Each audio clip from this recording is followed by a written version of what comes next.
Saya perhatikan belakangan ini di Indonesia, banyak orang yang ngaku-ngaku anak cucu Nabi. Kata Nabi Muhammad SAW, cintailah Habib. Kata Nabi Muhammad SAW, cintailah Habib. Kalau ada orang gak suka sama Habib Rizik, saya hapus dari hati saya. Kenapa? Orang itu gak akan dicintai oleh Nabi Muhammad SAW. Membenci anak cucu Nabi Muhammad SAW, membenci anak cucu Rasulullah, berarti kita orang yang tidak dipilih oleh Allah dalam doa Nabi Ibrahim alaihissalam. Saya ingin tegaskan Bapak Ibu, siapapun yang ngaku anak cucu Nabi wajib menunjukkan bukti kalau dia keturunan Nabi. Karena mengapa? Ketika orang ngaku anak cucu Nabi tapi dia tidak bisa menunjukkan bukti, dia telah menghina Rasulullah sallallahu alaihi wasallam. Orang-orang yang ngaku-ngaku keturunan Nabi padahal dia bukan keturunan Nabi, sama saja dia telah merendahkan kemuliaan nasab suci Rasulullah sallallahu alaihi wasallam.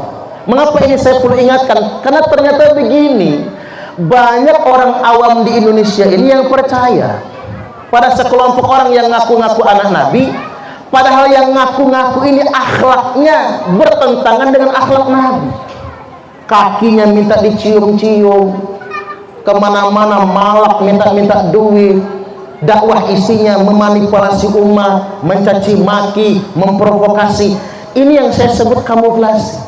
Orang mengatasnamakan agama tapi untuk memanipulasi umat. Saya ingin tegaskan Bapak Ibu, malam ini orang masuk surga bukan karena nasab.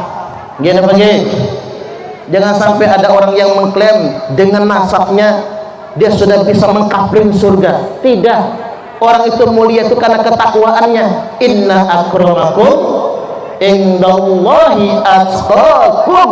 Sesungguhnya yang paling mulia di antara kalian semua di sisi Allah adalah orang yang paling bertakwa. Maka harus dibuktikan dulu. Setelah diteliti ternyata Pak, yang ngaku-ngaku cucu Nabi itu sudah 200 orang tes DNA. Ternyata DNA-nya bukan ke Nabi, DNA-nya DNA Yahudi. Umat Yahudi hijrah ke Yaman, masuk Islam. Ternyata Yahudi yang masuk Islam bukan DNA Nabiullah Muhammad sallallahu alaihi wasallam. Hati-hati saudara. Semua yang ngaku harus memberikan bukti itu semua. Apatah lagi ngaku anak cucu Nabi lalu mengklaim pasti masuk surga.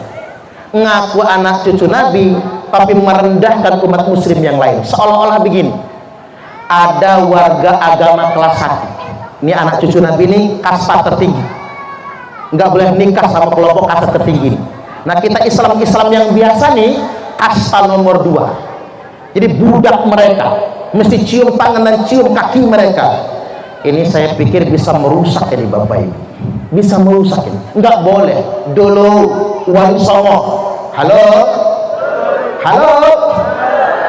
Wali Songo itu Pak Bu, itu yang terbukti nasabnya keturunan Nabi.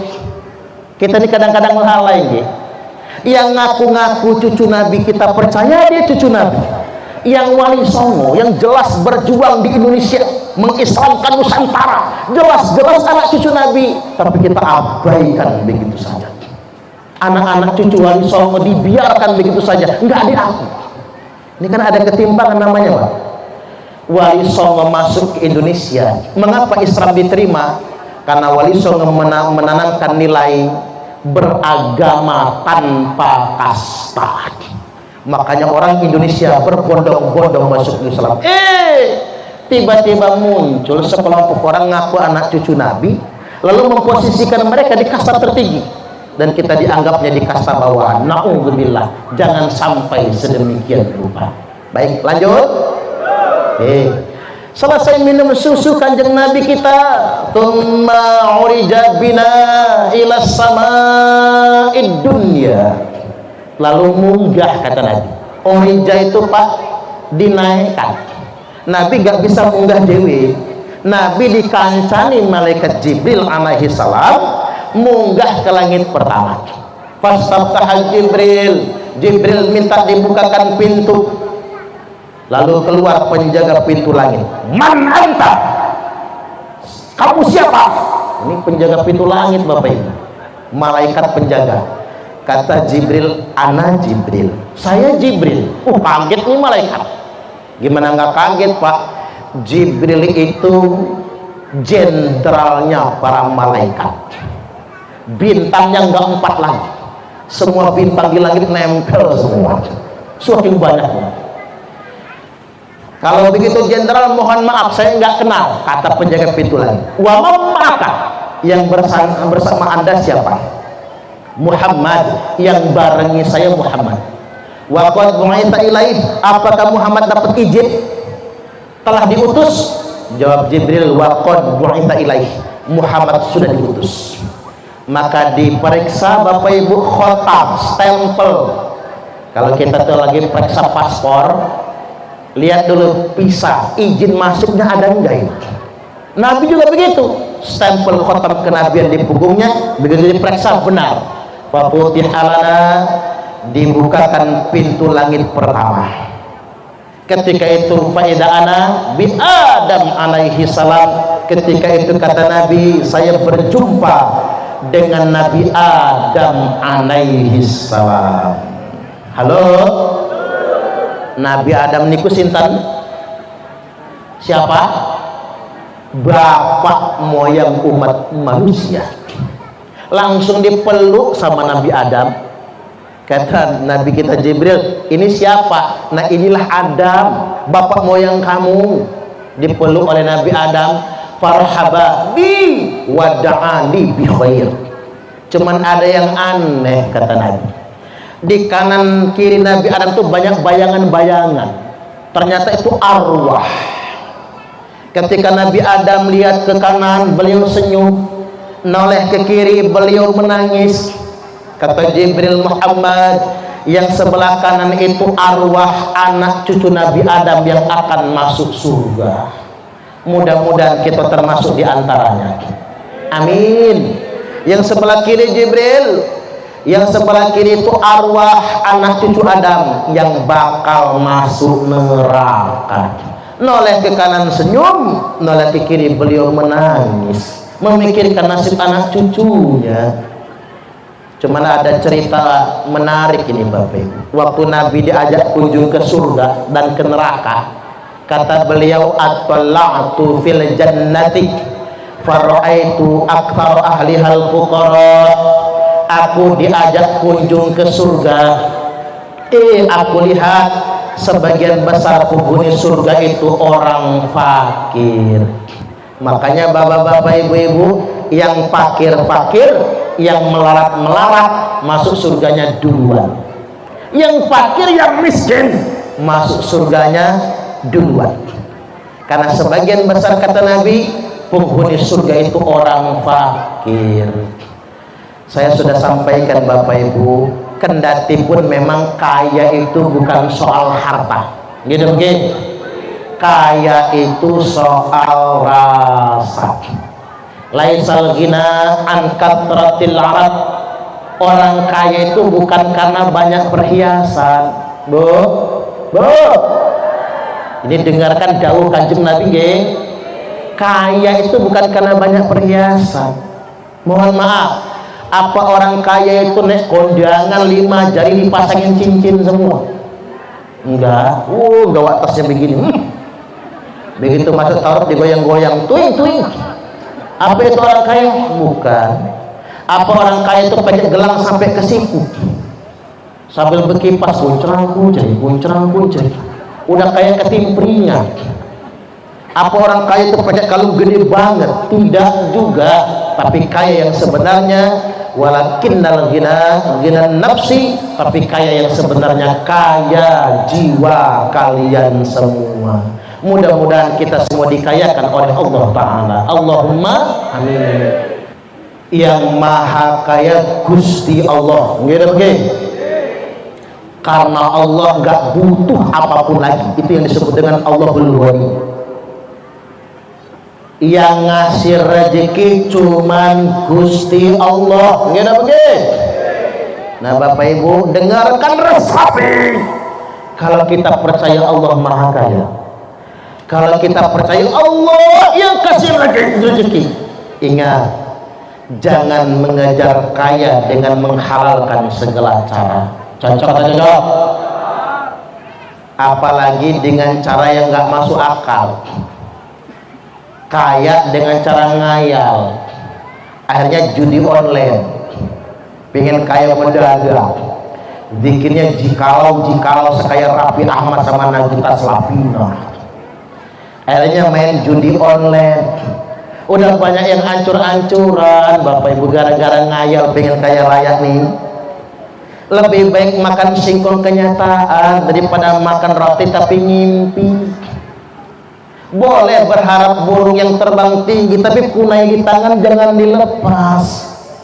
Terlalu banyak orang yang ngayal pengen kaya mendadak, akhirnya main judi slot, judi online dan lain sebagainya, hancur berantakan. Halo, ini anak-anak muda udah terlalu banyak korbannya, hancur. Coba tanya sama Pak Edi, polisi aja Pak yang main judi slot, gaji polisinya habis, ini polisi ngerampok. Itu temennya Pak Edi itu gara-gara apa? Judi slot, akhirnya melanggar hukum, rumah tangga jadi berantakan, hancur-hancuran. Dari mana rumusnya kalau main judi jadi sugih? Saya ingin kasih tahu sama anak muda ini resep biar kaya dengan cara main judi. Biar kaya, judi itu jangan dimusuhi, judi itu dikawani. Halo, tak kasih tahu nggih? Kalau pengen kaya dengan main judi, judinya jangan dimusuhin, judinya dikawanin. Bagaimana caranya? Kalau pengen sugih jadi bandar, jangan yang masang. Kalau yang masang itu namanya musuhin judi. Kalau jadi bandar itu namanya ngawanin judi. Ya sekalian jadi bandar, sugih, kaya raya, ceweknya cantik-cantik, bahagia dunia, akhirat tinggal masuk neraka. Nggak apa-apa, yang penting ada pilihan di dunianya, seneng gitu. Punya harta banyak, bini cantik, bisa gonta-ganti cewek, habisnya dunia, akhirat tinggal neraka selama-lamanya. Pilihan. Ini sudah main judi, harta habis, dunia sengsara, akhirat tambah sengsara. Harta habis, utang banyak, ditinggal bininya cowokan. Ya nggak tahan lah bininya punya laki model begitu. Hati-hati, kita harus yakin betul kaya itu milik Allah, rezeki dari Gusti Allah. Oke. Selanjutnya Nabi lihat ke sebelah, Jibril melihat ke sebelah kiri, Nabi Adam lihat ke sebelah kiri, menangis melihat calon penghuni neraka. Atlaqtu fin nari faraitu aktsar ahlihan nisa. Waduh, enak bener nih Bu. Aku kunjung ke neraka, kata Nabi. Aku lihat kebanyakan penghuni neraka perempuan. Bu, apa sebab perempuan masuk neraka? Pengen tahu tidak? Pengen tahu aja apa tahu banget? Satu sebabnya karena mengumbar auratnya. Makanya ya ini bagus, cantik-cantik, bajunya hitam-hitam kayak orang Arab, sudah Arab nangendi. Bagus ini hitam-hitam, nutup aurat ya. Jangan sampai keluar rumah golek pansing kelek ketokan. Mana bulu keleknya nggak dicukur, mana ketombean lagi. Jijai bajai najong teralala. Tutup auratnya kan cantik. Jangan sampai pakai rok mini kan begitu. Kalau pakai rok mini itu kan kasihan bapak-bapak. Pak Siswadi nggak bisa ngedip. Saya juga kalau ketemu yang bening-bening itu nggak bisa ngedip Pak. Nggak dilihat mubadir, dilihat ya dosa. Yang ustadz juga manusia, ngeliat yang kayak gituan bisa ngederadat juga, sama aja. Maka tutup aurat. kebanyakan wanita disiksa gara-gara membuka auratnya. Maka tutup aurat yang baik, walaupun belum baik Bapak Ibu, tapi belajar buat adik-adik nutup auratnya. Yang kedua, mengapa banyak perempuan masuk neraka? Karena kurang syukur dengan suami. Kalau mau masuk neraka, masuk surga, tak ajarin ge, jadilah istri yang syukur, yang nerimo. Kalau dikasih suami uang belanja 30 juta sebulan, nerimo. Ya iyalah kalau segitu mah. Dikasih 20 juta, nerimo. Dikasih 5 juta, nerimo. 500.000 sebulan, nerimo lah nelongso. Dikasih 50.000 sebulan, is oke, wah ya kurang apa-apa, enak aja. Jangan ge Pak, memang istri wajib nerimo, tapi suami wajib menafkahi istri. Cocok atau cocok? Dan sudah pernah saya sampaikan, suami yang baik yang mencukupi istri. Ibu-ibu ini Pak paling sebel sama suami yang pelit, ngasihnya cuman dikit, itu pun diungkit-ungkit. Ada nggak yang kayak gitu? Mana orang ngojok di sana ya kayaknya ya. Karena begini Bapak Ibu, ngasih istri itu sakjane, bukan cuma nafkah Pak, tapi nafkah kebutuhan hari-hari, sekaligus juga ada pemberian buat istri. Maka suami yang baik itu sekali-kali, mama, meriki mama, ada apa papa? Mama sedang membersihkan teletong. Nanti dulu papa sabar. Ojo nesu ya Pak, nggih mama. Ya jangan suka gentak-gentak ya Pak, yang mesra sama istri itu. Coba nih yang bujang-bujang ini kalau lagi ngerayu cewek nih Pak, apa kata dia? Aku tidak bisa hidup tanpa kamu, pret. Cinta ditolak dukun bertindak, sih mending. Cinta ditolak manjat pohon kelapa, the fly to the sky. Lagunya pengen terbang ke langit malah nyungsep ke bawah. Tapi sayangnya begitu sudah nikah, sudah halal, yang dicinta sudah dapat, main gentak sama istri yang lembut. Mama, ada apa papa? Lenggahin mama. Rogoh kantong kanan Pak, ambil duit 15 juta, banting, jeger. Ini uang apa papa? Ini uang belanja mama, gue tunggu beras, bayar listrik, bayar ongkos anak sekolah, bayar cicilan kulkas, cicilan tupperware, cicilan motor, cukup mama. Malah turah papa. Yo nek turah, turahannya simpen sama mama. Alhamdulillah, istri seneng Pak, ngekep 15 juta. Begitu balik badan kata suami, nanti dulu mama, masih ada yang kurang. Rogoh lagi kantong kiri Pak, banting lagi 15 juta. Ini uang apa lagi papa? Ini bonus untuk mama. Capek mama masak, capek mama nyuci. 15 juta uang belanja, 15 juta bonusnya, mau nggak Bu? Ngimpi kok jedut langit lah Bu. Ya kalau ada ngasih Pak, jangan pelit sama istri itu. Kan ada suami itu sudah sugih masih pelit aja. Jangan sampai sedemikian rupa. Selanjutnya, mengapa banyak wanita masuk neraka? Gara-gara ngelawan suami. Bu, perempuan paling gampang masuk surga, paling gampang masuk neraka. Kalau jenengan pengen masuk surga, taat suami. Kalau pengen masuk neraka, gampang, ngelawanlah sama suami. Suami lagi tidur, Bu, sepak palanya, gratis masuk nerakanya. nggak usah bayar kaplingan nang neraka itu. Iya dong, gampang kan belajar agama itu. Walaupun memang begini Pak, ketaatan itu tidak membabi buta. Ibu-ibu juga sebagai manusia biasa punya keterbatasan. Gini begini. Ya kalau lagi capek tandur Bapak Ibu, sudah malam capek ngaji, sekali-kali suami minta ditolak ya dimaafkan lah. Gitu begini. Jangan sampai jenengan kok ngamuk kan begitu. Namanya istri capek ya Bu ya. Kecuali jenengan beber duit yang merah-merah 100 lembar. Mae capek ya, ya nih ada duit 100 lembar nih. Langsung hilang capeknya itu.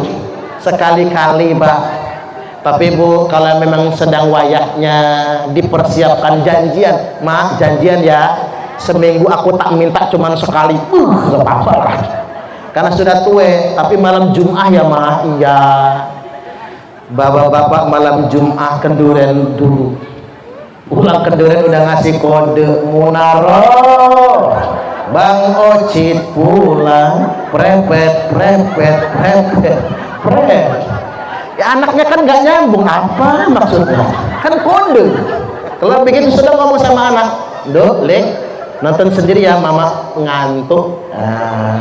Masuk kamar, dandan yang cantik Bu, bedak sekotak habis nggak apa-apa, pakai lipstik yang merah menyala, minyak wangi sekujur tubuh. Minyak wangi itu bukan untuk di baju, untuk di badan.